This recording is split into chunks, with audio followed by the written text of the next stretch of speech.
ভাগ্য যে আমাদের কখন কোথায় নিয়ে গিয়ে ফেলবে তা আমরা আগে থেকে কেউ বলতে পারি না। তোমরা হয়তো অনেকেই জানো প্রত্যেক শনিবার আমি মা শ্যামসুন্দরীর বাড়িতে গিয়ে মাকে পুজো দিয়ে মায়ের ভোগ গ্রহণ করে তারপরেই উপোস ভঙ্গ করি। সে যতই লেট হোক না কেন।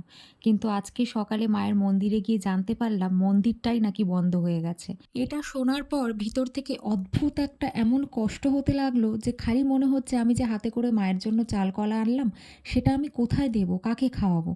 মাকে একবারের জন্যও দেখতে পারবো না? ভাবনা চিন্তা করতে করতে মন্দিরেরই একজনের কাছ থেকে শুনতে পারলাম ঠনঠনিয়া কালীবাড়ি নাকি কাছেই। আর তাই মায়ের জন্য নেওয়া চালকলা আরেক মায়ের বাড়িতে নিয়ে এসে তারপরে আরও কিছু পূজার সামগ্রী নিয়ে সেখানেই পুজো দিলাম। ৩ বছর বিদ্যাসাগর কলেজে পড়াশোনা করার পরেও কোনোদিনও ঠনঠনিয়া কালীবাড়িতে আসা হয়নি। আর আজ কোনো প্ল্যান ছাড়াই মা আমাকে এখানে টেনে নিয়ে এসেছে। সত্যি আমি জানি না সবকিছুর পিছনেই নাকি ভালো আছে। এর পিছনে যে কী ভালো আছে আমি জানি না।